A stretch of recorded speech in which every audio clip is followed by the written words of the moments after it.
നമസ്കാരം. എല്ലാ ദിവസവും വൈകിട്ട് 7 മണിക്കുള്ള മാർക്കറ്റ് ന്യൂസിലേക്ക് കടക്കാം. ഞാൻ സിയാദ് ഇല്ലിക്കൽ. ഇന്ന് ഇന്ത്യൻ സമയം 9 മണിക്ക് യുഎസിൽ നിന്ന് inflation data CPI inflation data വരാനിരിക്കെ നിഫ്റ്റി ഇന്ന് ഫ്ലാറ്റായ രീതിയിൽ വ്യാപാരം അവസാനിപ്പിച്ചു. CPI ഇൻഫ്ലേഷൻ ഡേറ്റ എന്ന് പറയുന്നത് അതും യുഎസിൽ നിന്ന് വളരെ വലിയ റെലവൻ്റ് ഉള്ളൊരു ഡേറ്റയാണ്. ഏഷ്യൻ സൈഡിലൊക്കെ നോക്കുകയാണെങ്കിൽ ചൈന റേറ്റ് കട്ടും സ്റ്റിമുലസ് പാക്കേജും പ്രഖ്യാപിച്ചിട്ടുണ്ട്. അതുകൊണ്ട് തന്നെ മറ്റുള്ള ഏഷ്യൻ മാർക്കറ്റ് റെഡിൽ വ്യാപാരം അവസാനിപ്പിച്ചെങ്കിൽ കൂടിയും ചൈനീസ് മാർക്കറ്റ് പോസിറ്റീവിൽ ക്ലോസ് ചെയ്തിട്ടുണ്ട്. അപ്പോൾ ചൈന ഇങ്ങനെയുള്ള സ്റ്റിമുലസ് പാക്കേജുകളെല്ലാം തന്നെ പ്രഖ്യാപിക്കുന്നത് ഈ ഒരു സാഹചര്യത്തിൽ ഇന്ത്യക്ക് അത്ര നല്ലതല്ല. കാരണം FIS ഇന്ത്യയിൽ നിന്ന് ഫണ്ട് ചൈനയിലേക്ക് വകയിരുത്തുന്നു എന്നുള്ള ആ ഒരു സിറ്റുവേഷൻ ഉള്ളപ്പോൾ എനിവേ ഇന്ന് നിഫ്റ്റി ഫ്ലാറ്റ് ആയെങ്കിൽ കൂടിയും ഈ HCL ടെക്, വിപ്രോ ഉൾപ്പെടെയുള്ള IT കമ്പനീസ് പോസിറ്റീവായിരുന്നു. HSBC എന്ന് പറയുന്ന റേറ്റിംഗ് ഏജൻസി ഈ ഒരു IT കമ്പനീസിനെല്ലാം തന്നെ അപ്ഗ്രേഡ് ചെയ്തിട്ടുണ്ട്. കൂടാതെ തന്നെ ഗ്രേവ്സ് സ്കോട്ടിൽ നിന്ന് 20% ഒരു റാലി രേഖപ്പെടുത്തി ഇൻവെസ്റ്റർ വിജയിക്കേടിയ ഇതിൽ സ്റ്റേക്ക് അക്യൂർ ചെയ്തു എന്നുള്ള ഒരു ന്യൂസാണ്. ഇതാണ് ഇപ്പോൾ ഉള്ളൊരു ഓൺലൈൻ ഉള്ള ന്യൂസ്. ഇന്ന് നമുക്ക് നിഫ്റ്റിയുടെ ചാർട്ടും കൂടാതെ ഓപ്പൺ ഇൻട്രസ്റ്റും മറ്റുള്ള സ്റ്റോക്ക് ന്യൂസുകളെല്ലാം തന്നെ നമുക്ക് ഡിസ്കസ് ചെയ്യാം. ആദ്യമായിട്ട് നമുക്ക് ഇന്നത്തെ ടോപ്പ് ഗെയിനർ ലോസർ പരിശോധിക്കാം. അതിനു മുമ്പ് കൂടുതൽ ആളുകളും ഓപ്ഷൻ സ്കാൽപ്പാണ് ചെയ്യുന്നത്. ഓപ്ഷൻ സ്കാൽപ്പ് എന്ന് പറഞ്ഞാൽ വളരെ ചെറിയ സമയം മാത്രം ഹോൾഡ് ചെയ്യുന്ന മാർക്കറ്റിൻ്റെ മൂവ്മെൻറ്റ് അനുസരിച്ച് പെട്ടെന്ന് തന്നെ ഒരു എക്സിറ്റ് എൻട്രി എടുക്കുന്ന സ്കാൽപ്പ്. അങ്ങനെ സ്കാൽപ്പ് ചെയ്യാനായിട്ട് ഫയേഴ്സ് എന്ന് പറയുന്ന ബ്രോക്കർ വളരെ നല്ലൊരു ഫീച്ചർ കൊണ്ടുവന്നിട്ടുണ്ട്. ജസ്റ്റ് അത് നമുക്കൊന്ന് കണ്ട് വരാം. അതിനുശേഷം നമുക്ക് ഇന്നത്തെ ടോപ്പ് ഗെയിനർ ലൂസർ നോക്കാം. ഫയേഴ്സിൻ്റെ ഒരു ഇൻ്റർഫേസ് ഇങ്ങനെയാണ്. നിങ്ങൾ എല്ലാവർക്കും അറിയാം. ഫയേഴ്സ് ഓപ്പൺ ചെയ്യാൻ ടോപ്പ് റൈറ്റ് കോർണറിനായിട്ട് ആ ഒരു കുറച്ചൊരു ഡോട്ട് കാണാം. ആ ഡോട്ടിൽ ഒരു സിംഗിൾ ക്ലിക്ക് ചെയ്യുക. സിംഗിൾ ക്ലിക്ക് ചെയ്യുമ്പോൾ ഇങ്ങനെ ഒരു ഇൻ്റർഫേസ് ആണ് വരുന്നത്. ഇവിടെ ഫയേഴ്സ് ആപ്പ് എന്ന് ക്ലിക്ക് ചെയ്യുക. ഫയേഴ്സ് ആപ്പ് ക്ലിക്ക് ചെയ്യുമ്പോൾ ട്രൈ ഫയേഴ്സ് ആപ്പ് ഓൺലൈൻ ആ ഒരു ടാബിൽ ഒരു സിംഗിൾ ക്ലിക്ക് ചെയ്യുക. അപ്പോൾ അടുത്തൊരു ഇങ്ങനെ ഒരു ഇൻ്റർഫേസ് വരും. ഇവിടെ ഏറ്റവും ടോപ്പിലായിട്ട് ഓപ്ഷൻ എന്ന് കാണാം. ഓപ്ഷനിൽ ഒരു സിംഗിൾ ക്ലിക്ക് ചെയ്യുക. അപ്പോൾ നമുക്ക് 3 വിൻഡോയായിട്ടാണ് ഇപ്പോൾ വരുന്നത്. നിഫ്റ്റിയുടെ ചാർട്ട് വരും. നിഫ്റ്റിയുടെ അറ്റ് ദ മണി 24,620 ആണ്. അതുകൊണ്ട് തന്നെ 24,600 C ഇവിടെ, 24,600 P ഇവിടെ. അപ്പോൾ നിഫ്റ്റിയുടെ ചാർട്ടും കാണാം. ഇത് നമ്മൾ പ്രത്യേകിച്ച് ഒന്നും ചെയ്യേണ്ട കാര്യമില്ല. ചാർട്ടിനോടൊപ്പം തന്നെ നിഫ്റ്റിയുടെ അറ്റ് ദ മണിയിലെ കോളും പുട്ടും ഒരേ സമയം 2 സൈഡിൽ വരും. സ്കാൽപ്പ് ചെയ്യുന്ന ആളുകൾക്ക് വളരെയധികം ഹെൽപ്ഫുൾ ആണ്. ഇവിടുന്ന് നമുക്ക് കോള് ബൈയോ അല്ലെങ്കിൽ പുട്ട് ബൈയോ ചെയ്യാൻ സാധിക്കും മാർക്കറ്റിൻ്റെ ആ ഒരു സിറ്റുവേഷൻ അനുസരിച്ച്. അതിനുശേഷം നമുക്ക് സ്റ്റോപ്പ് ലോസ് ഒക്കെ നമുക്ക് ഓർഡർ എടുത്തതിന് ശേഷം ഇടാം. അതുമാത്രമല്ല ഇവിടെ ഇപ്പോൾ ഡിഫോൾട്ടായിട്ട് നിഫ്റ്റിയുടെ അടുത്ത മണിയാണ് കാണിക്കുന്നത്. വേണമെങ്കിൽ നമുക്ക് ഇവിടെ സ്ട്രൈക്ക് ചേഞ്ച് ചെയ്യാനുള്ള ഓപ്ഷൻ ഉണ്ട്. അപ്പോൾ നമുക്ക് നിഫ്റ്റി മാത്രമല്ല മറ്റുള്ള എല്ലാ ഇൻഡെക്സും ഉണ്ട്. നിഫ്റ്റി മാറ്റിയിട്ട് നമുക്ക് ഇവിടെ ബാങ്ക് നിഫ്റ്റി കൊടുക്കുകയാണെങ്കിൽ ബാങ്ക് നിഫ്റ്റി വരും. സെൻസെക്സ് കൊടുക്കുകയാണെങ്കിൽ സെൻസെക്സ് വരും. അപ്പോൾ ഇപ്പോൾ കറൻ്റ്ലി വീക്കിലി ഇപ്പോൾ നിഫ്റ്റി കോൺട്രാക്ട് മാത്രമേ ഉള്ളൂ. അതുകൊണ്ടാണ് നിഫ്റ്റി കാണിച്ചത്. ഇവിടെ സെർച്ച് ബാറിൽ പോയി നമുക്ക് നിഫ്റ്റിയോ നിഫ്റ്റിക്ക് പകരം ബാങ്ക് നിഫ്റ്റിയോ മറ്റുള്ള ഏത് ഇൻഡെക്സും ചൂസ് ചെയ്യാം. അപ്പോൾ ഇതൊരു പുതിയൊരു ഫ്യൂച്ചറാണ്. സ്കാൽപ്പൊക്കെ ചെയ്യുന്ന ആളുകൾക്ക് വളരെയധികം ഹെൽപ്ഫുൾ ആവുന്ന ഫയേഴ്സിൻ്റെ ഒരു പുതിയ അപ്ഡേറ്റ് ആണിത്. അപ്പോൾ ഫയേഴ്സിൻ്റെ അക്കൗണ്ട് ഓപ്പൺ ചെയ്യാവുന്ന ലിങ്ക് ഫസ്റ്റ് കമൻറ്റിൽ ഞാൻ പിൻ ചെയ്ത് വെച്ചിട്ടുണ്ട്. താല്പര്യമുള്ള ആളുകൾക്ക് ഓപ്പൺ ചെയ്യാം അക്കൗണ്ട്. നിഫ്റ്റിയുടെ ഗെയിനേഴ്സ് ടോപ്പേഴ്സ് നോക്കുകയാണെങ്കിൽ Nifty Shriram Finance, Bajaj Finserv, Wipro, HCL Tech, Infosys തുടങ്ങിയ കമ്പനീസ് 1% മുതൽ 2.5% വരെയുള്ള നേട്ടം കൈവരിച്ചപ്പോൾ Airtel, Adani Port, HDFC Life, doctor Reddy, Adani Enterprises തുടങ്ങിയ കമ്പനീസ് 1% മുതൽ 1.5% വരെയുള്ള പ്രോഫിറ്റ് ബുക്കിംഗ് ഉണ്ടാക്കി. നിഫ്റ്റിയുടെ ചാർട്ട് നോക്കാം. ഓപ്പണിംഗ് റേഞ്ച് മാർക്കറ്റ് ഒന്ന് ഉയർന്നു, പിന്നീട് ഒരു ഫോള്, ഇൻട്രാഡേ ഹൈയിൽ നിന്ന് 160 പോയിന്റിൻ്റെ ഇടിവ്, പിന്നീട് ഒരു തിരിച്ചുകയറ്റം. 24,620 നിഫ്റ്റി ഫ്ലാറ്റായ രീതിയിൽ വ്യാപാരം അവസാനിപ്പിച്ചു. ഇനി ഗ്ലോബൽ മാർക്കറ്റ് നോക്കുമ്പോൾ ഏറ്റവും ടോപ്പിൽ ബിറ്റ്കോയിൻ 97,000. അപ്പോൾ 1 ലക്ഷത്തിൽ നിന്ന് ഏകദേശം ശക്തമായിട്ടൊരു ഫോള്, $5,000 ഇടിഞ്ഞ് 97,000. ബ്രൻഡ് സ്റ്റേബിളാണ്.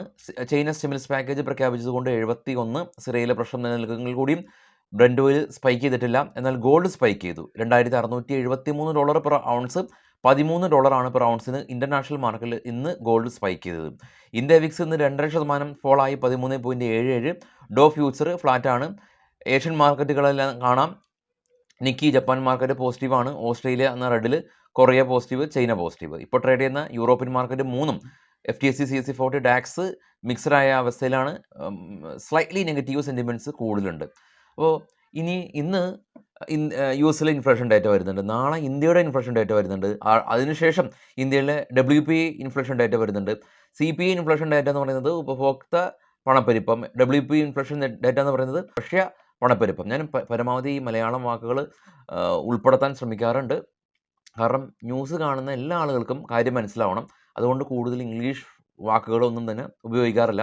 അപ്പോൾ ഇംഗ്ലീഷ് ടൈമുകളെല്ലാം തന്നെ ഫെമിലിയർ ആയ ആളുകൾക്ക് ഈ CPI ഇൻഫ്ലേഷന് പകരം പണപ്പെരുപ്പം എന്ന് പറയുമ്പോൾ അത് ചിലപ്പോൾ മനസ്സിലാക്കാൻ പറ്റിയെന്ന് വരില്ല. അപ്പോൾ എല്ലാ ആളുകൾക്കും രണ്ടും മിക്സ് ചെയ്ത് ഉപയോഗിക്കാനായിട്ട് ശ്രമിക്കാം. എല്ലാ ആളുകൾക്കും കാര്യം മനസ്സിലാക്കണം. അത് മാത്രമാണ് നമ്മുടെ ലക്ഷ്യം. ഇനി സ്റ്റോക്കുകളുടെ കുറച്ച് വാർത്തകളിലേക്ക് നമുക്ക് പോകേണ്ടതായിട്ടുണ്ട്. ആദ്യം സ്റ്റോക്കിൻ്റെ വാർത്തയിലുള്ളത് മ്യൂച്വൽ ഫണ്ട് ആയിട്ട് ബന്ധപ്പെട്ട ന്യൂസാണ്. മ്യൂച്വൽ ഫണ്ട് ഇൻഫ്ലോ 14% ഒരു ഡിക്ലൈൻ നവംബറിൽ കാണിച്ചിട്ടുണ്ട്. എസ്പെഷ്യലി ലാർജ് ഫണ്ട് എല്ലാം തന്നെ 26% ഡിക്ലൈൻ കാണിച്ചു. ഇത് ഏറെ നാളുകൾക്ക് ശേഷം ആദ്യമായിട്ടാണ് മ്യൂച്വൽ ഫണ്ട് ഇൻഫ്ലോ ഫോൾ ആകുന്നത്. അപ്പോൾ കഴിഞ്ഞ തവണ 41,865 കോടി രൂപ, ഇത്തവണ 35,927 കോടി രൂപ ഫോൾ ആയിട്ടുണ്ട്. പതഞ്ജലി ഫുഡ് കമ്പനി 3,600 കോടി രൂപ ഇവരുടെ റവന്യൂ പേഴ്സണൽ കെയർ ബിസിനസ്സിലൂടെ നെക്സ്റ്റ് ഫിനാൻഷ്യൽ ഇയറിൽ കമ്പനി ടാർഗറ്റ് ചെയ്യുന്നതായിട്ട് കമ്പനി അറിയിച്ചു. IT കമ്പനി HSBC, TCSനെയും ടെക് കമ്പനിയെയും ഡൗൺഗ്രേഡ് ചെയ്തിട്ടുണ്ട്. നിപ്പോൺ ലൈഫ് AMC കമ്പനി ഇവർ 52 വീക്ക് ഹൈ ആണ് കമ്പനി ഉള്ളത്. ഇന്ന് 10%-ഒക്കെ റാലി രേഖപ്പെടുത്തി. മോത്തിലാൽ ഒസ്വാൽ തന്നെ ഇവരെ അപ്ഗ്രേഡ് ചെയ്തു. നിഫ്റ്റി ബീസ്, ബാങ്ക് ബീസ് പോലുള്ള ETF ഫണ്ടുകൾ ഇവർ മാനേജ് ചെയ്യുന്നുണ്ട്, ലിക്വിഡ് ബീസ് ഉൾപ്പെടെ. Tata Sons company IPO ongoing ആണ്. ആപ്ലിക്കേഷനിൽ തന്നെ സെബി പ്രോസസ്സ് ചെയ്തുകൊണ്ടിരിക്കുന്നുണ്ടെന്നുള്ള ന്യൂസ്. ബജാജ് ഫിൻസർവ് കമ്പനി ഇവരുടെ റവന്യൂ ഫോർകാസ്റ്റ് നെക്സ്റ്റ് 5 ഇയറിലുള്ള ഇവരുടെ റവന്യൂ ഫോർകാസ്റ്റ് കമ്പനി ഉയർത്തിയിട്ടുണ്ട്.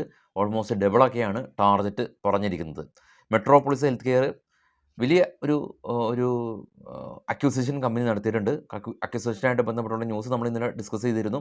ഈ ഒരു അക്വിസിഷൻ വഴി കമ്പനിക്ക് ക്യാൻസർ ഡയഗ്നോസ്റ്റിക് എല്ലാം തന്നെ ഇവരുടെ ലാബിലൂടെ ചെയ്യാൻ പറ്റുന്ന അല്ലെങ്കിൽ ചെയ്യാൻ പറ്റാൻ ഉതകുന്ന രീതിയിലുള്ളൊരു അക്വിസിഷനാണ് മെട്രോപോളിസ് ഹെൽത്ത് കെയർ നടത്തിയിട്ടുള്ളത്. NBCC കമ്പനി 432 കോടി രൂപയുടെ ഓർഡർ സെൻട്രൽ യൂണിവേഴ്സിറ്റി ഓഫ് ഒഡീഷയുടെ ഭാഗത്ത് നിന്ന് ലഭിച്ചു. സ്വിഗ്ഗി സ്വിഗ്ഗിനെ അപ്ഗ്രേഡ് ചെയ്തു. ഒന്ന് റാലി രേഖപ്പെടുത്തിയെങ്കിൽ കൂടിയും പിന്നീട് ഒരു പ്രോഫിറ്റ് ബുക്കിംഗ് കണ്ടു. ഓട്ടോയിലേക്ക് വരുമ്പോൾ Tata Motors, Maruti, Hyundai, BMW ഉൾപ്പെടെയുള്ള ഈവൻ M&M ഉൾപ്പെടെയുള്ള കമ്പനീസ് എല്ലാം തന്നെ ജാനുവരി മുതൽ വാഹനങ്ങളുടെ വില വർദ്ധിപ്പിക്കും. അപ്പോൾ വാഹനങ്ങൾ വിലക്കുറവിൽ സ്വന്തമാക്കാനായിട്ടുള്ള ഒരു അവസരം ഈ ഒരു ഇയർ ആണോ ഉള്ളത്. ഈ ഒരു ഡിസംബർ മാസം അല്ലാതെ തന്നെ ഈ ഒരു ഇയർ എൻഡൊക്കെ കാരണം കുറച്ച് ഓഫറുണ്ട്. അപ്പോൾ ജനുവരിയിൽ വലിയ പ്രൈസ് ഹൈക്ക് നമ്മൾ കാത്തിരിക്കുന്നുമുണ്ട്. അപ്പോൾ ഈ ഒരു മാസം വാഹനം കൂടുതൽ ആളുകളുടെ രജിസ്ട്രേഷനൊക്കെ നടന്നേക്കാം. ഗ്ലെൻമാർക്ക് ഫാർമ ഇന്ന് ഗെയിൻ രേഖപ്പെടുത്തി. ഇവരുടെ പുതിയ മെഡിസിൻ, ബ്ലഡ് ക്യാൻസർ ട്രീറ്റ് ചെയ്യുന്ന പുതിയ മെഡിസിൻ്റെ ക്ലിനിക്കൽ ടെസ്റ്റ് വിജയകരമായിട്ട് പൂർത്തീകരിച്ചു. അതാണ് റാലി രേഖപ്പെടുത്തിയത്. IRB ഇൻഫ്ര കമ്പനി ഇവരെ സംബന്ധിച്ചുള്ള ന്യൂസ് ഉള്ളത് ഇവരുടെ ടോൾ എല്ലാം തന്നെ ടോൾ റവന്യൂ ഉയർന്ന ന്യൂസ് നമ്മൾ കഴിഞ്ഞ ദിവസം ഷെയർ ചെയ്തിട്ടുണ്ടായിരുന്നു. LICയുടെ പ്രീമിയം എല്ലാം തന്നെ 3.5% ഡിക്ലൈൻ ആയി എന്നുള്ള ന്യൂസ്. 3.5% അല്ല, സോറി, 27% ഡിക്ലൈൻ ആയി എന്നുള്ള ന്യൂസ്. അതുകൊണ്ട് തന്നെ ഇന്ന് 3.5% ഫോളായി. IGL Indraprastha Gas company bond share issue ചെയ്യുന്നുണ്ട്. ഡിസംബർ 10 ഇവരുടെ ബോർഡ് മീറ്റിംഗ് ഉണ്ടാവും. ബോറോസിൽ റിന്യൂവബിൾ കമ്പനി ഇന്ന് സ്റ്റോക്ക് ഗെയിൻ ചെയ്തിട്ടുണ്ട്. അതായത് government anti dumping duty glass import പ്രൊഡക്റ്റുകൾക്കെല്ലാം തന്നെ ഏർപ്പെടുത്തി. അത് ബോറോസിൽ റിന്യൂവബിൾ കമ്പനീസിന് ഗുണകരമായി. കഴിഞ്ഞ കുറച്ച് ദിവസമായിട്ട് സ്റ്റോക്ക് അതുകൊണ്ട് റാലി രേഖപ്പെടുത്തുകയാണ്. വിശാൽ മെഗാ IPO ഓപ്പൺ ആയിട്ടുണ്ട്. വെനസ്ഡേ, അതായത് നാളെയാണ് ഓപ്പൺ ആവുന്നത്. IPO, ഡിവിഡൻഡ്, പല ആളുകളും ചോദിക്കാറുണ്ട് FIIസിൻ്റെ ആക്ടിവിറ്റീസ് എവിടെ കാണുമെന്ന്. FIIസിൻ്റെ എന്താ ആക്ടിവിറ്റിയാണ്? FIIs ക്യാഷ് മാർക്കറ്റിൽ ബൈ ചെയ്ത ആക്ടിവിറ്റീസ് അല്ലാതെ അതുമുണ്ട്. അതല്ലാതെ ഇവരുടെ ഇൻഡെക്സ് ഫ്യൂച്ചറുള്ള വേറെ ആക്ടിവിറ്റി ഉണ്ട്. ഇതെല്ലാം തന്നെ നമ്മുടെ ട്രേഡ് ബഡ്ഡി എന്ന് പറഞ്ഞ ടാബിൽ ലഭ്യമാണ് എന്ന് ഞാൻ ദിനം പ്രതി പറയുന്നുണ്ട്. അപ്പോൾ ആളുകൾ ശ്രദ്ധിക്കുന്നില്ല. ഈ വീഡിയോയുടെ ഡിസ്ക്രിപ്ഷനിൽ ട്രേഡ് ബഡ്ഡിയുടെ ലിങ്ക് ഉണ്ട്, ചെക്ക് ചെയ്യുക. ഇതെല്ലാം അവിടെ ഉണ്ട്. Religare Enterprises company Burman family additional stake acquire ചെയ്യാനായിട്ടുള്ള ഒരു അപ്രൂവൽ RBI കൊടുത്തു. ഹഡ്കോ കമ്പനി ഇവരുടെ കറൻറ്റ് CAGR 25% ആണ്. ഹൗസിംഗ് കോർപ്പറേഷൻ ഓഫ് ഇന്ത്യയാണ് ഗവൺമെൻറ്റിൻ്റെ ഹൗസിംഗ് കോംപ്ലക്സുകളെല്ലാം തന്നെ അണ്ടർടേക്കിങ് ചെയ്യുന്ന കമ്പനിയാണ്. സിലിനേസ് ഇന്ത്യ കമ്പനി ഇന്ന് 20% അപ്പർ സർക്യൂട്ടാണ്. ഗോവയിലുള്ളവരുടെ ഒരു ഹോട്ടൽ സെല്ല് ചെയ്തിട്ടുണ്ട്. ഹയാത്ത് സെൻട്രിക്ക് 270 കോടി രൂപക്ക് സെല്ല് ചെയ്തു. അതുകൊണ്ട് തന്നെ സ്റ്റോക്ക് ഇന്ന് 20% UC പോയിട്ടുണ്ട്.